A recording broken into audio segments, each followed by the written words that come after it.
नमस्कार। हमारी खास पेशकश कंज्यूमर स्किंग में आपका स्वागत है। पिछले 2 साल ने हमारी जिंदगियों को बदल के रख दिया है। शायद ही कोई स्क्रिप्ट राइटर होगा हॉलीवुड या बॉलीवुड में जो इस तरीके के अंजाम को सोच पाया होगा। जब शुरुआत में नरेंद्र मोदी ने पहली बार लॉकडाउन की बात करी थी तो 21 दिन के लॉकडाउन की बात थी और लोगों को लगा था कि 20-21 दिन की बात है, ज़िंदगी फिर से वापस नॉर्मल हो जाएगी। तब का दिन है मार्च का और आज हम सब इंतज़ार कर रहे हैं कब ज़िंदगी वापस पटरी पर आएगी। हर बार एक नया वेरिएंट आता है, हर बार लॉकडाउन आता है और अभी हम थर्ड वेव की बात कर रहे हैं।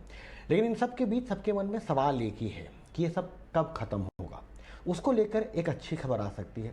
कई जगहों से रिपोर्ट आई है कि शायद ओमिक्रॉन यानी 2022 कोरोना वायरस का अंत हो सकता है। इस पर और चर्चा करेंगे साइंटिस्ट के साथ, डॉक्टर्स के साथ। पर पहले देखिए ये रिपोर्ट। बीते 2 साल से हम कोविड-19 के अलग अलग वेरिएंट और लहरों से जूझ रहे हैं। कोरोना ने पूरी दुनिया को परेशान कर रखा है। सबके दिमाग में बस एक ही सवाल है कि आखिर इस कोरोना का अंत कब होगा। शुरुआत से लेकर अब तक इस बीमारी की वजह से पूरी दुनिया में 2020 में 18 लाख और 2021 में 35 लाख लोगों की जान चली गई। इस साल जबकि 2022 में हम फिर से हिम्मत करके नॉर्मल जिंदगी की ओर बढ़ने की कोशिश कर रहे थे। स्कूल, कॉलेज, ऑफिस धीरे धीरे फिर से खुलना शुरू ही हुए थे कि ओमिक्रॉन नाम के नए वेरिएंट ने दस्तक दे दी और दुनिया एक बार फिर से दहशत से भर गई। कई लोग तो ये भी मानने लगे हैं कि कोरोना कभी खत्म नहीं होगा, हमें इसके साथ जीना सीखना होगा। लेकिन WHO ने कोरोना को लेकर एक खुशखबरी दी है।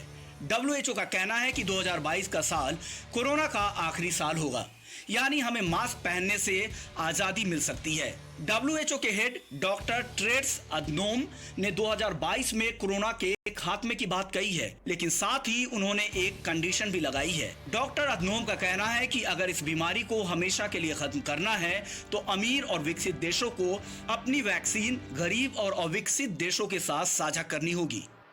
हम सब जानते हैं कि कोरोना के खिलाफ शुरुआत से ही वैक्सीन पर भरोसा जताया गया है। इस संक्रमण से बचने का तरीका वैक्सीन ही है। यही वजह है कि हर देश में वैक्सीन युद्ध स्तर पर लगाई जा रही है। लेकिन ये वैक्सीनेशन वर्ल्ड लेवल पर होना चाहिए, क्योंकि माना जा रहा है कि वैक्सीनेशन में समानता न होने की वजह से कोरोना के लगातार नए नए वेरिएंट पैदा हो रहे हैं।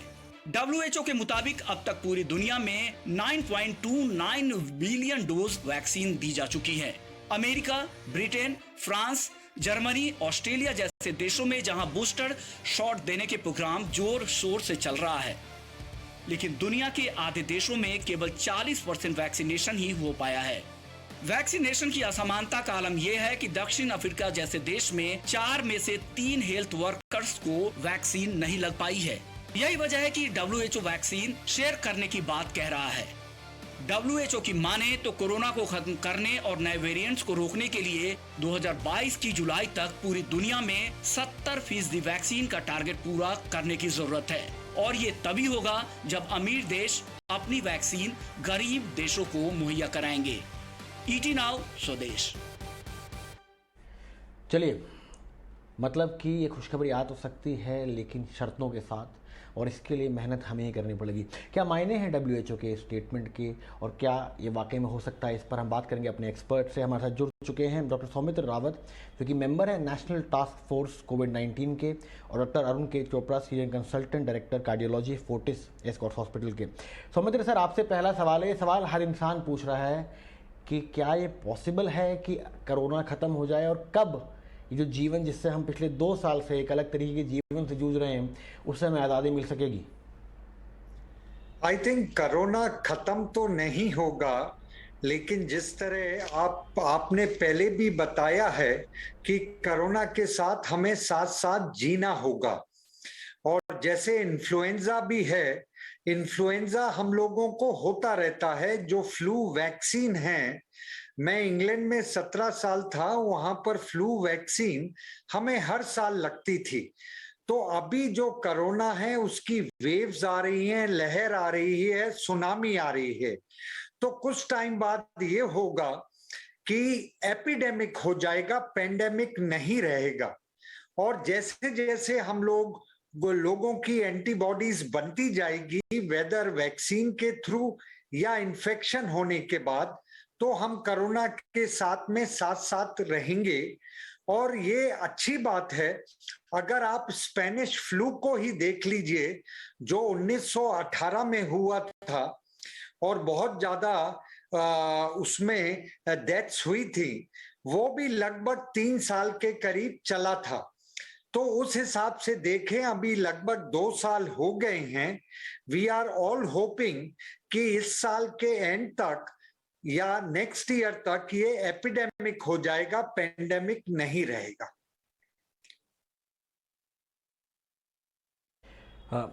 तो अरुण सर, आपके पास आना चाहूँगा मैं इसी चीज़ को आगे बढ़ाते हुए। क्या आप हमें समझा सकते हैं कि कोई भी जब पैंडेमिक होता है तो पैंडेमिक से एपिडेमिक का जो सफ़र होता है वो कैसे तय होता है, और उसके लिए एक आम नागरिक को क्या करने की ज़रूरत है?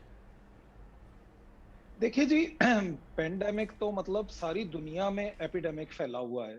दैट मीन्स के सारी दुनिया आ रही है। आप देखोगे कि जैसे एक कहीं पे पिछले हम 3-4 महीने से देख रहे थे इंडिया में केसेस का नंबर कितना कम हो गया था, और सडनली आप देखिए पिछले हफ्ते 10 दिन में कितना ज्यादा बढ़ा है, कितने गुना बढ़ गया है। कहाँ पे 100 केस भी नहीं थे दिल्ली में, आज 10,000 से ऊपर हैं। पंजाब में हमारे यहाँ पे 20, 25, 30 केस होते थे आज हर रोज के, अब 1,000 से ऊपर हो रहे हैं। तो देखिए कितना नंबर सडनली बढ़ गया है। ऐसी वेव्स जो आती हैं उनको एपिडेमिक कहते हैं। पेंडेमिक मतलब सारी दुनिया में फैला हुआ है, इसलिए उसको पेंडेमिक बोलते हैं। मेरे ख्याल में हम शायद बात ये कर रहे हैं कि ये कैसे एंडेमिक हो जाएगा। तो एंडेमिक का मतलब है वो चीज जो साल भर होती रहती है और बीच बीच में थोड़ी बहुत बढ़ जाती है, घट जाती है। जैसे कि फ्लू है, फ्लू साल भर होता है मगर सर्दियों के दिनों में बढ़ जाता है। तो हम देखते हैं जो हमारे थोड़े ओल्डर लोग हैं या जो हॉस्पिटल्स में लोग काम करते हैं जिनको एक्सपोजर है इन्फेक्शन से, उन लोगों को सर्दियों में ये इन्फेक्शन बढ़ जाती है। और लेकिन ये नहीं है कि साल में कभी भी फ्लू नहीं होता। थोड़ा बहुत फ्लू तो देखिए वायरल इलनेसेस चलती रहती हैं साल भर, उसको एंडेमिक बोलते हैं। तो उसमें स्टेबल हो जाती है डिजीज की कंडीशन। सडन ऐसे जो ये बर्स्ट आता है, जैसे एक तरह का एक्सप्लोजन हो रहा है, हम पिछले 2-3 दिनों से देख रहे हैं, वो चीज होनी बंद हो जाती है। वो तब होती है जब ज्यादातर लोगों को एक बार ये इन्फेक्शन हो चुकी होती है।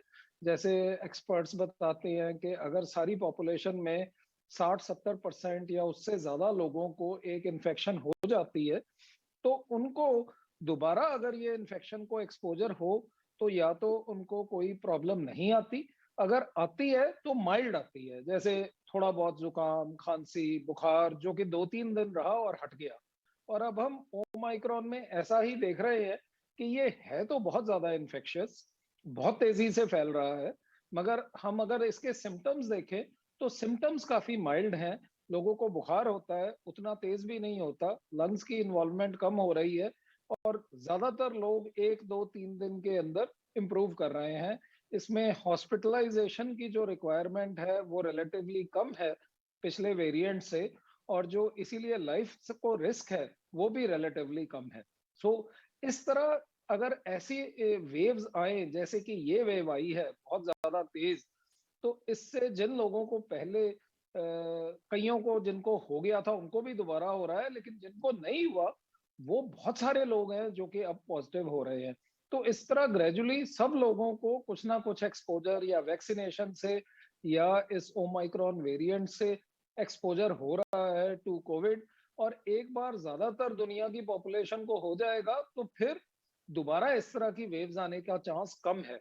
इसी से पेंडेमिक खत्म होते हैं। जैसे डॉक्टर साहब अभी बता रहे थे कि 1918 में जो स्पेनिश फ्लू आया था वो भी ऐसे ही खत्म हुआ था कि जब ये वायरस चेंज होता है, म्यूटेशंस होते हैं, तो ऐसे वेरिएंट आ जाते हैं जो इन्फेक्टिव बहुत ज्यादा होते हैं मगर सीरियस कम होते हैं।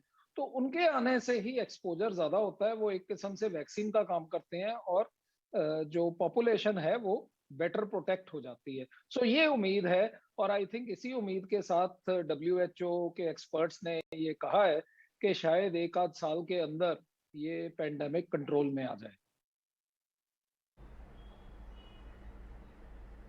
बहुत बहुत शुक्रिया अरुण सर। हमारे दर्शक भी कहेंगे कि पिछले 2-3 दिन से आप डराते रहते हैं, पहली बार कुछ पॉजिटिव बात हो रही है। सौमित्र सर, मेरा आपसे ये सवाल था कि अगर आप किसी भी वेरिएंट को देखते हैं, जब अनवैक्सीनेटेड पॉपुलेशन होती है या कोमॉर्बिडिटी वाली पॉपुलेशन होती है, जब ये वायरस वहाँ जाता है और डुप्लीकेट करता है तो कई बार चांसेस होते हैं कि वेरिएंट थोड़ा सा और स्ट्रॉन्गर वर्जन में निकल के आए। क्या आपको लगता है कि अभी अगर हिंदुस्तान की बात करें, हम पूरी तरह वैक्सीनेटेड नहीं है और दुनिया के भी बहुत सारे ऐसे इलाके हैं जहाँ पे अभी तक वैक्सीनेशन नहीं पहुँचा है, और क्योंकि साउथ अफ्रीका में वैक्सीनेशन कम था तो हमने जो उसका असर देखा आज ओमाइक्रॉन ने, वो ये है कि जो उसकी स्पेशली जो स्प्रेडिंग की दर है वो बहुत बढ़ गई है। तो क्या अभी भी एक खतरा है कि ओमिक्रॉन के स्प्रेड से एक और स्ट्रॉन्गर वेरिएंट निकल के आ सकता है? हमें देखना होगा, WHO बड़ा क्लोजली मॉनिटर करता है जब भी वेरिएंट आते हैं, और आप ये मान के चलिए कि हर महीने 2-3 नए म्यूटेशन होते रहते हैं। तो उसमें ये देखना होता है कि वेदर वो म्यूटेशन ऑफ इंटरेस्ट है या म्यूटेशन ऑफ कंसर्न है। अब जैसे अल्फा, बीटा, गामा, डेल्टा और ओमिक्रॉन, इसको वेरिएंट ऑफ कंसर्न बताया गया है। और जो वेरिएंट ऑफ कंसर्न के लिए 3 चीजें देखते हैं कि ट्रांसमिसिबिलिटी कितनी ज्यादा है, विरुलेंस कैसा है और इम्यून एस्केप मैकेनिज्म है या नहीं है।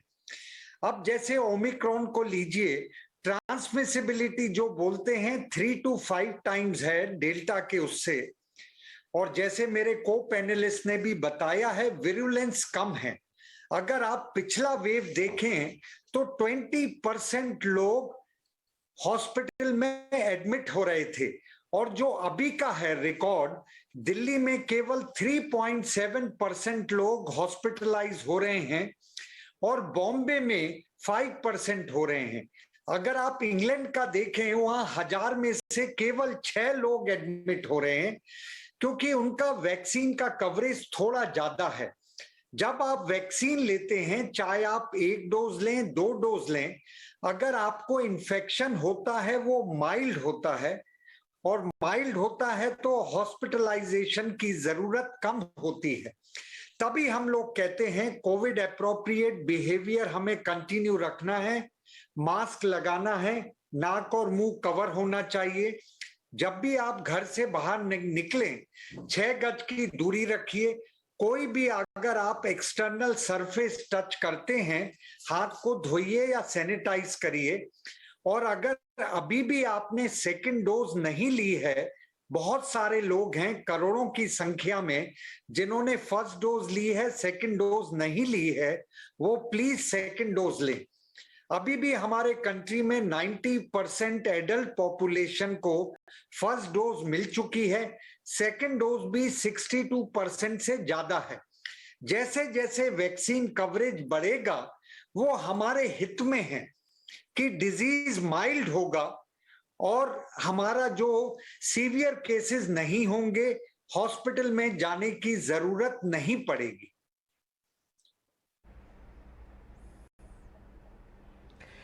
एक सवाल मैं आपके पास और लूँगा कि आपने जो बात कही वैक्सीनेशन की, और ये बात हमने अपने पैकेज में भी लिखी थी कि जो बहुत सारे दुनिया है उसमें कई सारे ऐसे देश हैं जहाँ पे अभी तक वैक्सीनेशन नहीं पहुँची है, और WHO का भी ये कहना है कि कहीं ना कहीं बाकी देशों को, जो विकसित देश हैं, उनको वहाँ मदद करनी चाहिए कि ये पैंडेमिक खत्म हो। क्या आपको लगता है ये बहुत इंपॉर्टेंट रहेगा, चाहे वो UK हो, US हो, इंडिया खुद हो, क्योंकि हम आत्मनिर्भर हैं वैक्सीनेशन को लेकर, हमारे यहाँ भी काफ़ी वैक्सीनेशन प्रोड्यूस होता है, कि हम आसपास के देशों की मदद करें जो कि शायद तक आर्थिक रूप से इतने सक्षम ना हो वैक्सीनेशन कराने में अपनी पूरी पॉपुलेशन की?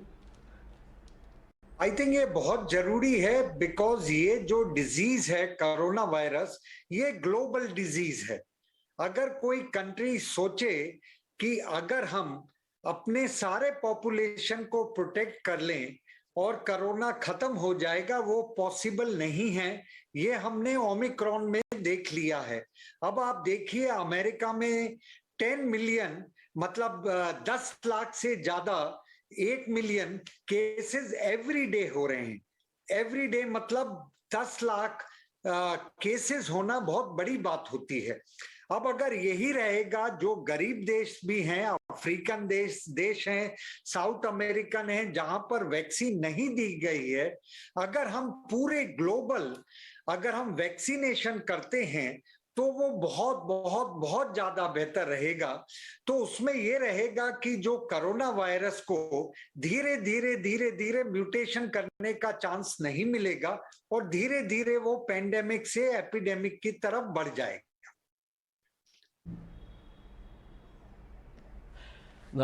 हमारे साथ doctor Manoj Kumar, senior consultant max health care भी जुड़ गए हैं। अरुण सर, मैं आपके पास आता हूँ। पहले एक मनोज सर से सवाल ले लेते हैं। सर, ये जो बात कही जाती है हमेशा कि इन्फ्लुएंजा की जैसे हम हर साल अब वैक्सीन लेते हैं, क्या हम ये मान के चलें कि अब जो जैसे बूस्टर डोज की भी हमने बात करी, तो क्या वैक्सीनेशन अब साल दर साल हमें लेनी पड़ेगी और कब ऐसा समय आएगा जब हमें शायद वैक्सीन की ज़रूरत ना पड़े, या अभी बहुत जल्दी है इस पर एक फैसला करने के लिए? जो ओमिक्रॉन वेरिएंट आया इसमें तमाम म्यूटेशंस हैं, 35 म्यूटेशन स्पाइक प्रोटीन पे। तो वायरस तो कंटिन्यूअसली खास करके आरएनए वायरस म्यूटेट करता है। जो हाइपोथेसिस है कि इतना म्यूटेशंस क्यों हुआ, ये देखिए, इसकी जो ओरिजिन है अफ्रीकन कंट्री से हुई। अभी डॉक्टर साहब बता रहे थे कि वहां पे वैक्सीनेशन रेट बहुत कम था। तो दो थ्योरी होते हैं। एक होता है कि इस हाइपोथेसिस को मानते हैं कि अगर किसी कंप्रोमाइज्ड इम्यूनो कंप्रोमाइज होस्ट में वायरस बहुत देर तक रहता है तो उसमें म्यूटेशंस हो जाते हैं। दूसरा थ्योरी है, जो हाइपोथेसिस है, वो है रिवर्स जूनोसिस की, मतलब कि यहां से आदमी से किसी जानवर में गया और फिर वापस लौट के ह्यूमन में आया। ये हाइपोथेसिस है, ये प्रूवन फैक्ट नहीं है। तो वायरस तो म्यूटेट करते रहेंगे। तो बूस्टर डोज का देखिए, अभी जिस तरीके से ओमिक्रॉन ने पुराने जितने भी, चाहे चारों जो लीडिंग वैक्सीन हैं, एस्ट्राजेनेका के, स्पुतनिक और मॉडर्ना और फाइजर के, उसके एंटीबॉडी से न्यूट्रलाइज नहीं हो रहा है। तो इम्यून सिस्टम को इवेट कर रहा है। इवन पुराने इन्फेक्शन की वजह से भी जो इम्यूनिटी है उसको भी इवेट कर रहा है। तो अगर वायरस का स्वरूप बदलेगा तो ऐसी जरूरत पड़ेगी, और मुझे ऐसा लगता है कि वैक्सीन को भी बदलना पड़ेगा समय के साथ। अब जैसे अभी जो हम बूस्टर डोज दे रहे हैं उसके पीछे थ्योरी ये है कि जो एंटीबॉडी टाइटर है वो बढ़ेगी, साथ में क्वालिटी ऑफ एंटीबॉडीज भी इंप्रूव करती है। मोर स्टिकी एंटीबॉडीज, जो न्यूट्रलाइजिंग कैपेसिटी ज्यादा होती है, और सेल मीडिएटेड इम्यूनिटी, जो नेचुरल किलर सेल्स हैं, मेमोरी सेल्स हैं, वो भी डेवलप होते हैं। तो इस तरीके से अभी तो जो बूस्टर डोज लग रहा है, अभी होमोलोगस वैक्सीन का जो वैक्सीन पहले लिए हमारे देश में जो लग रहा है, वो उससे भी ये फायदा होगा। बस निश्चित तौर पे एक समय आएगा जब आपको वैक्सीन को अपडेट करना होगा according to the mutations of the virus. Arun sir, आपसे सवाल लूँगा। मैं थोड़ा समझना चाहते थे हमारे दर्शकों के लिए कि अगर म्यूटेशंस की बात करें, क्या ये जो म्यूटेशंस होते हैं ये एक रैंडम कॉपिंग एरर है जो थोड़ा बहुत मैंने पढ़ा था, या अगर किसी अनवैक्सीनेटेड इंसान में जाता है, अगर किसी कोमॉर्बिड आदमी में जाता है, तो वो अलग स्वरूप लेता है? ये जो म्यूटेशंस बनते हैं और उनमें कौन से जो म्यूटेशंस हैं वो खतरनाक वेरिएंट बन के आते हैं, कौन से होते हैं जो डेड होते हैं, जिसको आप बिनाइन वेरिएंट कहते हैं, ये किस तरीके से काम करता है म्यूटेशंस का जो पूरा फॉर्मूला होता है? मैं एपिडेमियोलॉजिस्ट तो नहीं हूँ, इस पर्टिकुलर चीज का एक्सपर्ट तो नहीं हूँ, इसके एक्सपर्ट्स और हैं। मगर मैं आपको मोटी बात बताता हूँ जो कि आम जनता को समझ आ सके। मोटी बात ये है कि जब वायरस बहुत फ्रीक्वेंटली इन्फेक्शन करता है, बहुत सारे लोगों को इन्फेक्शन करता है, तो वो अपनी कॉपीज डेवलप करता है, बार बार अपनी कॉपीज बनाता है ताकि नंबर बढ़े वायरस पार्टिकल्स का, उसी से वो बॉडी को और इन्फेक्ट कर सकता है। तो जितनी ज्यादा कॉपीज बनती हैं उतनी ही कॉपीज में गलतियां होने की चांस ज्यादा होते हैं, और इन गलतियों को ही हम म्यूटेशन बोलते हैं। तो एक तो नेचुरल सिलेक्शन है जो कि नेचुरली एक नंबर पे म्यूटेशंस होती रहती हैं, वो तो हर वायरस में होती हैं। जैसे हर साल कुछ ना कुछ चेंजेस वायरसेस में आती रहती हैं।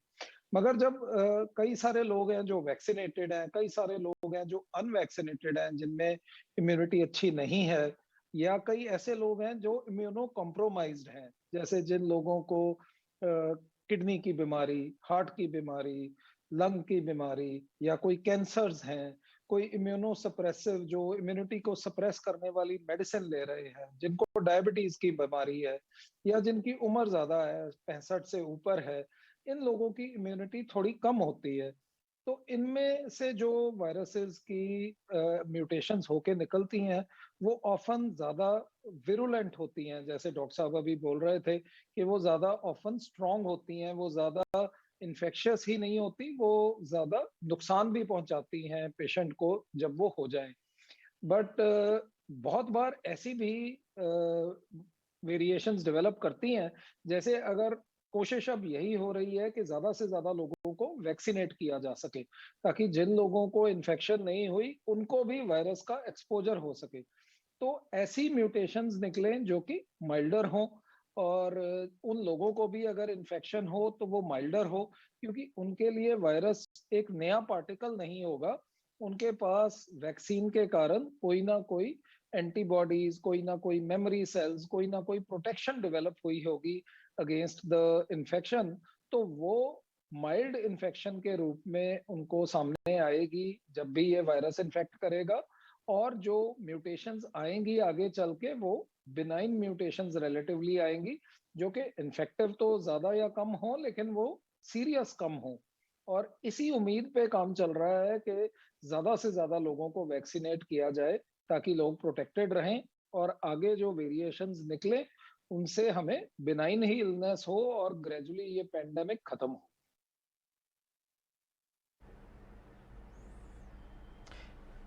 सौमित्र सर, ये सवाल मैं आपसे लेना चाहूँगा। अगर हम आंकड़ों की बात करें, कल के आंकड़ों की बात करें कि 90,000 के पार पहुंच चुका है और 50 से 90 हुआ है। हम इस समय ये कह रहे हैं कि जनवरी एंड में या फरवरी में हम पीक करेंगे। तो हम किस तरीके के डेली नंबर की बात कर रहे हैं? और अभी जो नंबर है वो तो आपको बॉम्बे, दिल्ली में मिल रहे हैं, पर क्या ये इनएविटेबल है, क्या ये होना ही है कि ये नंबर और बढ़ के एक जगह ऐसे पहुंचेगा जहाँ पे छोटे शहरों में, गाँव में भी ये नंबर पहुँच सकता है? हम इस स्प्रेड को अभी रोक सकते हैं वहाँ जाने से? देखिए, जो नंबर्स की बात है ये लोग बात प्रिडिक्ट जरूर करते हैं, लेकिन हमें बड़ा सावधान रहना होगा। जो सेकंड वेव में हमने सुनामी देखी थी, हमें पूरी तैयारी करके रखना चाहिए उस तरह की सुनामी के लिए। अगर आप इंग्लैंड में देखेंगे 1,80,000 केसेस आ रहे हैं, अमेरिका में 10 लाख केसेस आ रहे हैं, और उनका अगर हम अपनी पॉपुलेशन के हिसाब से तुलना करेंगे तो यहाँ पर हमें तैयारी रखनी चाहिए कि 20 लाख केसेस भी एक दिन में आ सकते हैं। तो हमें तैयारी पूरी रखना है। अब ये देखना है कि ये कितना विरुलेंट है। विरुलेंस अभी तक जो है, साउथ अफ्रीका में भी जो विरुलेंस देखा है, इंग्लैंड में भी विरुलेंस देखा है, वो कम देखा है। और जो भी मोर्टेलिटी हो रही है वो उनमें हो रही है जिनको कोमॉर्बिडिटी है। जैसे इंडिया में भी ओमिक्रॉन की पहली मोर्टेलिटी जो उदयपुर में हुई है, वो भी पेशेंट 70 ईयर ओल्ड है, कोमॉर्बिडिटी है। वो आप फ्लू में भी देखते हैं, जब फ्लू भी कोमॉर्बिड पेशेंट में होता है उसमें भी मोर्टेलिटी होने के चांसेस होते हैं। तो हमें पैनिक नहीं होना है, लेकिन पूरी तरह से सतर्क रहना है। और हमें यह देखना है कि ये पीक कब पहुंचता है। हमें ये भी थोड़ा सावधान होना चाहिए। जो R0 वैल्यू है वो अभी ऑलरेडी 2.69 हो चुकी है, जो कि जब पीक था हमारा लास्ट टाइम उस समय 1.69 थी। तो इस तरह से ये है कि जो ओमिक्रॉन है वो बहुत ज्यादा फैल रहा है, ट्रांसमिसिबिलिटी बहुत ज्यादा हाई है। लेकिन हम यही सोचेंगे कि विरुलेंस बहुत कम हो और धीरे धीरे ये ओमिक्रॉन वेव खत्म हो जाए और हम पेंडेमिक से एपिडेमिक की तरफ पहुंच जाए। आखिरी सवाल मैं लूँगा मनोज सर आपसे। इसमें अगर हम देखें, एक इम्पॉर्टेंट चीज़ यहाँ पे है कि आपका जो बॉडी है वो दूसरी बार वैक्सीन के बाद भी अब हमको, क्योंकि यहाँ पे वायरस पकड़ रहा है, एक तो अभी तक क्या जब दूसरी बार आप कोविड से आप इन्फेक्ट हो रहे हैं तो क्या कोई लॉन्ग टर्म इम्पैक्ट हमने देखे? और दूसरा, इस पूरी प्रोसेस में, एक प्रोसेस तो पूरा जैसे कि हमने कहा डिप्लोमेटिक है, पूरे वर्ल्ड लेवल पे वैक्सीन आनी चाहिए, हर आदमी को वैक्सीन लगानी चाहिए जहाँ पे अवेलेबल है, पर एज अ कॉमन सिटीजन एक क्या बहुत इंपॉर्टेंट रोल निभाना होगा हमें कि हम जो बात कर रहे हैं कि ओमिक्रॉन लास्ट वेरिएंट हो शायद तक, या उसके बाद एक आध जो वेरिएंट्स आए वो बड़े बिनाइन वेरिएंट्स आए और उससे कोई असर ना पड़े। देखिए, मैं अभी इस समय तत्काल ये कहना मुझे लगता है कि बड़ा डेंजरस स्टेटमेंट होगा कि ओमिक्रॉन जो है वो बिल्कुल माइल्ड ही रहेगा। कुछ लोग तो यहाँ तक बोल रहे हैं कि एक वैक्सीन की तरह काम करेगा। बट आप देखिए, दिल्ली का आंकड़ा बता रहे हैं आज 15,000 के आसपास केस आ चुके हैं। दिल्ली में हॉस्पिटलाइज पेशेंट्स करीब करीब 1100 पेशेंट्स हैं, उसमें से 250 पेशेंट्स को ऑक्सीजन की रिक्वायरमेंट है, 24 वेंटिलेटर पे हैं। तो ये बात समझने का है कि ये बहुत ही नाजुक समय है कि अगर केस जिस तरीके से ट्रांसमिसिबिलिटी इसकी डेल्टा वेरिएंट से 5 गुना ज़्यादा है और इसकी रेप्लिकेशन श्वास नलियों में करीब-करीब 70 गुना ज़्यादा है, तो ये जिस तरीके से ट्रांसमिट हो रहा है और जिस तरीके से केसेस के नंबर पाइल अप हो रहे हैं, तो ये इसका एक सर्टेन परसेंटेज देखिए, अभी दिल्ली की मॉर्टेलिटी जो है केस फैटेलिटी रेट 1.69 है, वो कोई कम नहीं है। तो मुझे लगता है कि अभी बहुत ज़्यादा संभल के चलने वाली बात है और जिस तरीके से भी अगर कॉमन फ्लू का सिम्पटम्स आता है तो तुरंत आपको अपना टेस्ट कराना चाहिए। अभी जैसे ओमिसियोर किट जो आया है, अभी जो आईसीएमआर ने रिकमेंड किया है, उससे पता चल जाता है कि ओमिक्रॉन की संभावना, क्योंकि नॉर्मल जीनोम सीक्वेंसिंग में 4 से 5 दिन का समय लगता है। तो मुझे लगता है कि वैक्सीनेशन तो हो ही रहा है, 148 करोड़ लोगों को वैक्सीन लग गया। अभी बूस्टर भी 10 तारीख से शुरू हो जाएगा, खास करके 60 प्लस को, मॉर्बिड वाले को, हेल्थ केयर वर्कर्स को। तो मुझे लग रहा है कि जो इसकी ट्रांसमिसिबिलिटी है वो बहुत एक बड़ी वजह बनेगी। इवन हेल्थ केयर वर्कर्स और हेल्थ केयर इंफ्रास्ट्रक्चर्स में मैन पावर भी बहुत कम हो जाएंगे, क्योंकि हम लोग आए दिन देख रहे हैं कि तमाम अस्पतालों में नर्सेज और डॉक्टर्स, क्योंकि इसकी इन्फेक्टिविटी बहुत ज्यादा है, तो जो भी कांटेक्ट में आता है इन्फेक्ट हो जाता है। अगर वो क्वारंटाइन में चला है क्योंकि हम तो आप समझिए कि इस मनोज सर, माफ़ी चाहता हूँ, हम एकदम ओवर जा चुके हैं शो के लिए, पर बात यही है कि अपने आप का ख्याल रखें। अगर आप अपने आप को वैक्सीनेटेड रखेंगे, आप अगर कोशिश करेंगे कि स्प्रेड ना हो, तो हो सकता है 2022 आखिरी साल हो पैंडेमिक का, लेकिन सारी जिम्मेदारी आप पे है। देखते रहिए 18 स्वदेश, खबरों का सिलसिला जारी रहेगा।